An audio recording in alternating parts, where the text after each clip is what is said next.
এখন দেখবেন ভালো থাকুন।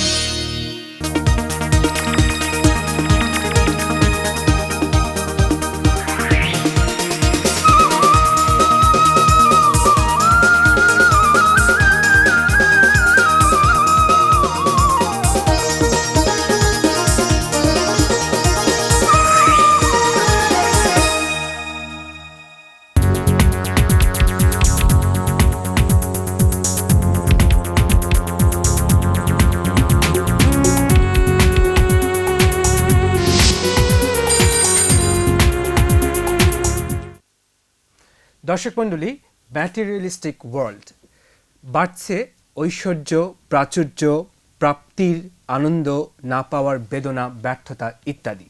আর সেই সাথে সমাজে পাল্লা দিয়ে বাড়ছে নানান সব মানসিক রোগ বা মানসিক সমস্যা। তেমনি একটি রোগ খুবই কমন আমাদের সমাজে, সেটি হচ্ছে বিষণ্ণতা বা ডিপ্রেশন। এতটাই বাড়ছে এই বিষণ্ণতা, ডিপ্রেশন কিংবা বিভিন্ন ধরনের মানসিক সমস্যা যে আমাদের দেশের সমাজসেবীরা ভাবছেন এসব নিয়ে কাজ করার। আর সেই ভাবনা থেকে জন্ম নিয়েছে ঢাকায় একটি সমাজসেবামূলক প্রতিষ্ঠান, যার নাম হচ্ছে দর্পণ। দর্শক, আজকে দর্পণের পক্ষ থেকে আমাদের মাঝে উপস্থিত রয়েছেন দুজন পার্সোনালিটি। চলুন একে একে পরিচিত হই তাদের সাথে। শুরুতেই পরিচয় করিয়ে দিচ্ছি সাধারণ সম্পাদক দর্পণের কাউন্সেলিং সেন্টার ও সমাজসেবামূলক প্রতিষ্ঠান এটি, তার সাধারণ সম্পাদক মিসেস জাকিয়া আনাম। দর্শক, আমাদের মাঝে আর উপস্থিত রয়েছেন একই প্রতিষ্ঠানে সাইকিয়াট্রি নিয়ে কাজ করছেন, মানসিক রোগের চিকিৎসা দিচ্ছেন, ভবিষ্যৎ মানসিক চিকিৎসক বিশেষজ্ঞ ডাক্তার মোহাম্মদ ফারুক হোসেন। আর আমাদের আজকের অনুষ্ঠানের বিষয়বস্তু হচ্ছে বিষণ্ণতা বা ডিপ্রেশন। এই সংক্রান্ত যে কোনো প্রশ্ন আপনারা আমাদেরকে করতে পারেন, আপনাদের সমস্যার সমাধান নিতে পারেন। আর ফাঁকে ফাঁকে শুনুন আমাদের আলাপচারিতা, অনেক ইম্পর্ট্যান্ট মেসেজ রয়েছে যেগুলো আপনাদেরকে সুস্থ মানসিকতায় চলাচলে, জীবনযাত্রায় সাহায্য করবে।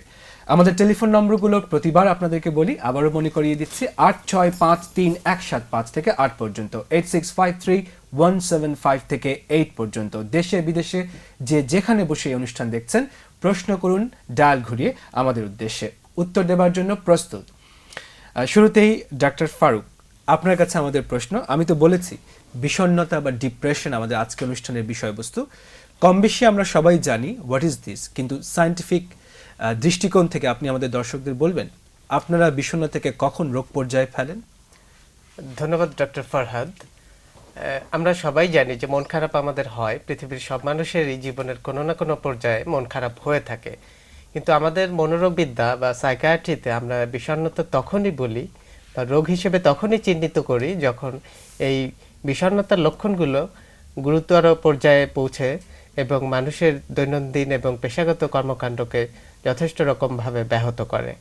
এক্ষেত্রে আমরা বলে থাকি যে আমরা বিষণ্ণতা রোগ হিসেবে চিহ্নিত করতে গেলে আমরা প্রথমেই বিচার করি যিনি বিষণ্ণতার লক্ষণগুলোতে ভুগছেন তিনি আসলে এই লক্ষণগুলোতে কতদিন ধরে ভুগছেন এবং সেই লক্ষণগুলো কি কি।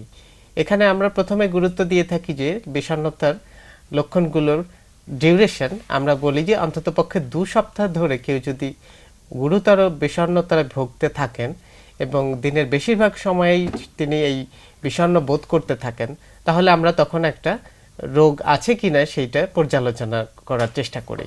এবং এক্ষেত্রে আমাদের প্রধান দুটো লক্ষণ হচ্ছে, এক, হয় তাকে বেশিরভাগ সময়ে বিষণ্ণ বোধ করতে হবে, অথবা তিনি সমস্ত কিছুতে আনন্দ হারিয়ে ফেলবেন।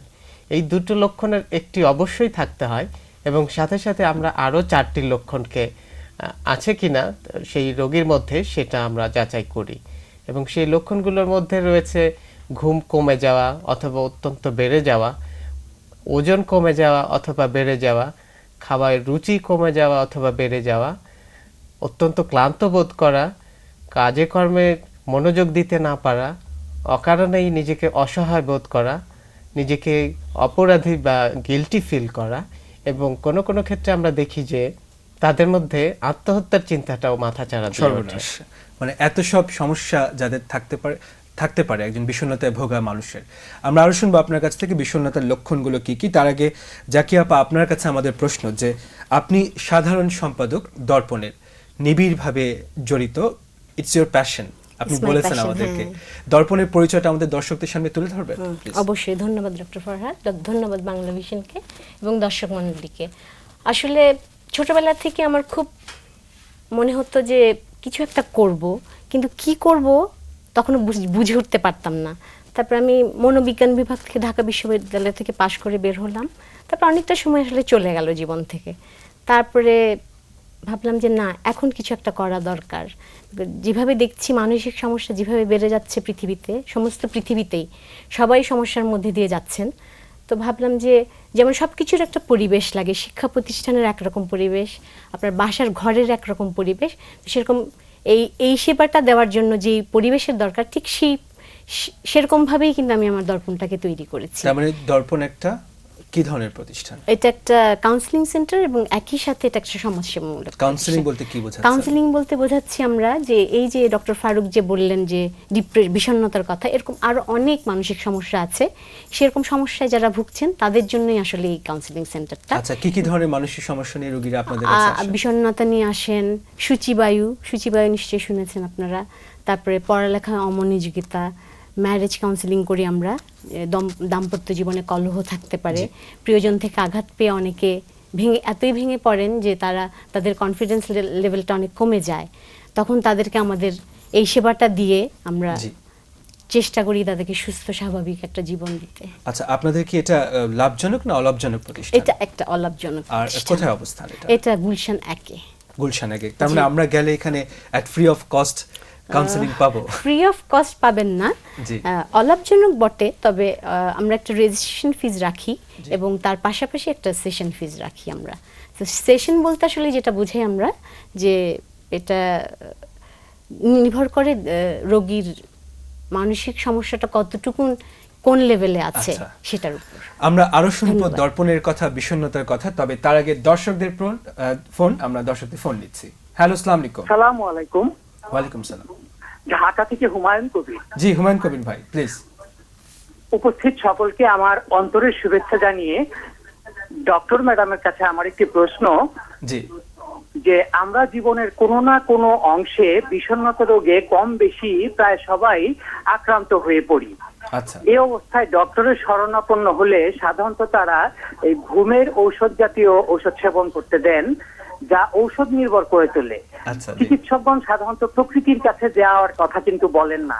আমার মনে হয় প্রকৃতি থেকে দূরে চলে আসার কারণেও আমাদের মানসিক ভারসাম্য অনেকটাই আমরা হারিয়ে ফেলছি। ধন্যবাদ। জি, আপনার মন্তব্য কি? উনি একটা খুব সুন্দর মন্তব্য করেছেন। ধন্যবাদ আপনাকে হুমায়ুন। আপনি আসলে খুবই একটা সত্যি কথা বলেছেন। আমরা প্রকৃতি থেকে আস্তে আস্তে আসলে অনেক দূরে সরে গেছি। এটা কিন্তু ডিপ্রেশনের অনেকটা কারণ, বিকজ